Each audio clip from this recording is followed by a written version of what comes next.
Maligayang pagdating kaibigan sa ating channel. Nagsagawa ang Israeli Army ng bagong operasyon sa hilagang hangganan upang puksain ang Hezbollah, isang teroristang organisasyon na suportado ng Iran. Regular na umatake ang Hezbollah sa mga militar ng post ng Israel. Sa gitna ng sitwasyon, naglabas ang Israel General Staff ng kritikal na utos sa mga unit sa rehiyon, lalo sa bayan ng Matula kung saan nagaganap ang mainit na labanan. Atin itong pag-usap. Sa isang mainit na tunggalian, nagkaroon ng sagupaan sa pagitan ng Hezbollah at mga sundalo ng Israel sa bayan ng Matula. Biglang nagsagawa ng raid ang Hezbollah sa kampo ng Israel sa hilagang silangan ng bayan. Ngunit napatras ng Israeli Army ang atake dahil sa kanilang kahandaan para sa potensyal na labanan sa lugar na ito. Sa pagtaas ng tensyon, naglunsad ang Hezbollah ng mas matindi pang pag-atake. Sa kanilang operasyon, sinira ng Israeli Air Forces ang dalawang lugar kung saan nagtitipon ang mga grupo ng Hezbollah na nangahas na pumasok sa Israeli territory. Naitala na may hindi kukulangin sa 100,000 na miyembro ng Hezbollah sa rehiyon at naniniwala na ang grupo ay may milyong-milyong armas. Bilang tugon dito, naghanda ang Israeli Army para sa pangalawang pagharap sa pinakabagong impormasyon mula sa Israeli Army na patunayan na maraming pag-atake ng mga grupo ng Hezbollah sa Hilaga, kung saan ang lahat ng miyembro ng armadong organisasyon ay bahagyang nakiisa sa atake. Itinatag ng Israeli Army ang matibay na linya ng depensa sa rehiyon, ngunit naglakas loob na magtataglay na mas maraming pwersa ang grupo ng Hezbollah sa malawakang lugar.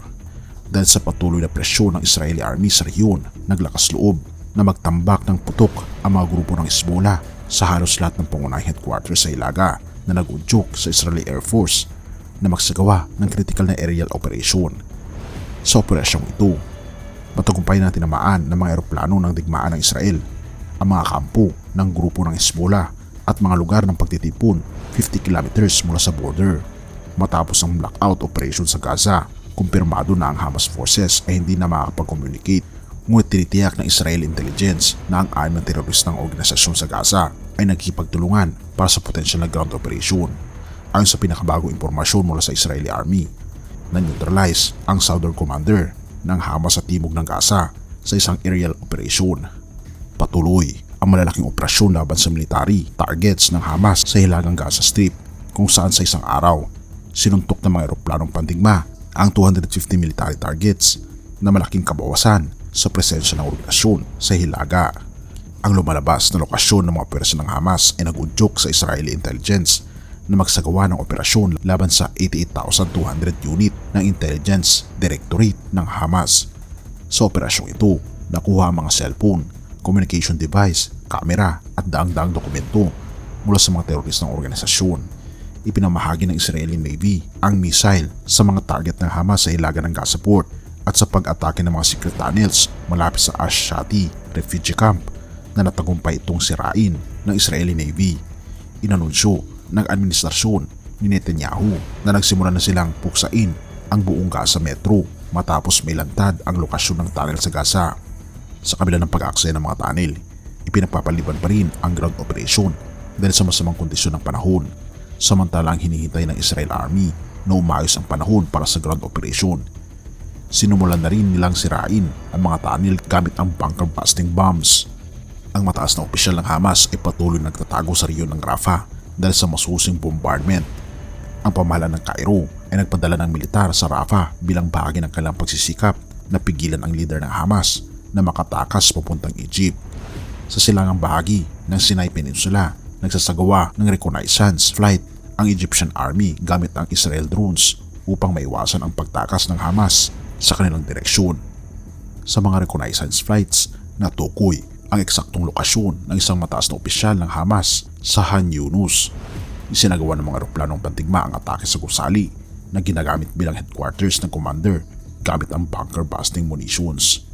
Dahil dito, na-neutralize ang senior Hamas commander at namatay ang kasamang miyembro ng organisasyon. Sa mga huling ulat, nagsimula ng i-deploy ng Israeli Ministry of Defense ang Iron Beam Fiber laser weapon para sa air defense. Ngunit hindi pa ito ganap na operasyonal. Ayon sa ulat, kahit hindi tumpak ang mga video sa social media na nag-aangkin na ang laser na ito ay ginagamit na laban sa mga missile ng Hamas. Mahalaga ang pag-iingat sa pagpapakalat ng hindi tunay na impormasyon. Ngunit ganun pa man, ito ang binabanggit sa banal na kasulatan. Isaiah 40 verse 29 to 31. Ang mahihina't mga napapagod ay kanyang pinapalakas, kahit na ang kabataan ay napapagod at nanulupaypay. Ngunit muling lumalakas at sumisigla ang nagtitiwala kay Yahweh. Lilipad silang tulad ng mga agila. Sila'y tatakbo ngunit hindi mapapagod. Sila'y lalakad ngunit hindi manghihina. Mga kaibigan, ito ang pangako ng ating Panginoong Diyos sa atin ngayon na tayo ay palalakasin niya kung tayo ay nanghihina. Purihin ang ating Panginoong Diyos at salamat kaibigan sa iyong panonood. Tayo'y manalangin. Ama naming banal, makapangyarihan naming Diyos, kami po'y lubos na nagpapasalamat sa inyo dahil sa mga pangako na amin pong nalalaman, na amin pong panghahawakan kahit anong mangyari. Tulungan kami, Panginoon, na maging panatag ang aming kalooban sa mga nangyayari sa aming pong paligid, at tulungan kami, Panginoon, na huwag manghina kundi palakasin niyo po kami. Purihin ka, o aming Panginoon Diyos, at patawarin po kami sa lahat ng aming pagkukulang at pagkakasala, pagkat pa aming samutiling sa matamis na pangalan ng aming Panginoon Hesus. Amen.